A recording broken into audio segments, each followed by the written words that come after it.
Bismillahirrahmanirrahim. Assalamualaikum warahmatullahi wabarakatuh. Sebelumnya perkenalkan, nama saya Nurmayani dengan NIM B0421329 kelas gizi D.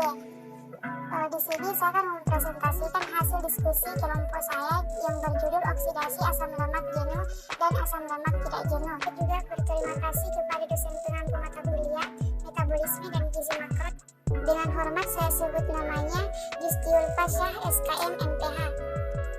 Adapun pembahasan yang akan saya bahas, yang pertama oksidasi asam lemak, yang kedua tahapan oksidasi asam lemak jenuh, yang ketiga tahapan oksidasi asam lemak tak jenuh. Baiklah, adapun pengertiannya, pengertian dari asam lemak merupakan sekelompok senyawa hidrokarbon yang berantai panjang dengan gugus karboksilat pada ujungnya. Kemudian ada pengertian oksidasi asam lemak, di mana oksidasi asam lemak ini adalah proses penghasil energi utama. Untuk memperoleh energi asam lemak dapat dioksidasi dalam proses yang dinamakan oksidasi beta. Kemudian ada oksidasi beta, di mana oksidasi beta ini adalah proses metabolisme di mana asam lemak dipecah dalam mitokondria dan dalam peroksisom untuk menghasilkan asetil CoA. Kemudian ada proses oksidasi asam lemak. Proses oksidasi asam lemak dalam tubuh tidak hanya berasal dari makanan yang mengandung lemak, tetapi dapat pula berasal dari karbohidrat dan protein. Hal ini dapat terjadi karena ada hubungan antara metabolisme karbohidrat, lemak, dan protein atau asam amino. Asam lemak yang terjadi pada proses hidrolisis lemak mengalami proses oksidasi dan menghasilkan asetil koenzim A. Salah satu hipotesis yang dapat diterima ialah bahwa asam lemak terpotong dua atom karbon setiap kali oksidasi. Oleh karena oksidasi terjadi pada atom, maka oksidasi tersebut dinamakan oksidasi.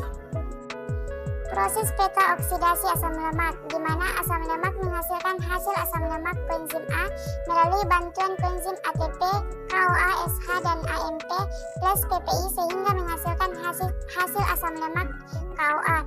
Hasil asam lemak dihidrogenasi melalui dua bantuan koenzim FAD dan koenzim FADH dan menghasilkan enoil koenzim A.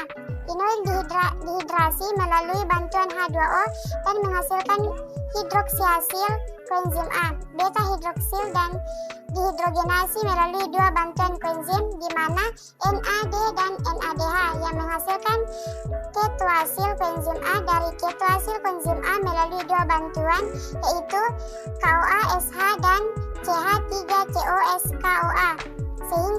Sehingga terdapat tersebut mengalami pengalaman tahapan 2 sampai dengan 5 sehingga menghasilkan asetil CoA. Kemudian ada proses oksidasi asam lemak jenuh, di mana hasil CoA dihidrogenasi melalui dua bantuan ialah koenzim FAD dan FADH2 sehingga menghasilkan transenoil CoA. Dari enoil CoA dihidrotase dengan bantuan H2O sehingga menghasilkan beta hidroksiasil CoA. Beta hidroksiasil CoA dihidrogenase dengan bantuan NAD plus dan NADH sehingga menghasilkan beta ketoasil CoA. Hasil CoA atau asetil ditransferase melalui bantuan CoA SH dan menghasilkan hasil CoA2 karbon sortenet ditambah asetil CoA. Mungkin itu saja yang dapat saya paparkan. Saya akhiri dengan ucapan billahi taufiq wal hidayah. Wassalamualaikum warahmatullahi wabarakatuh.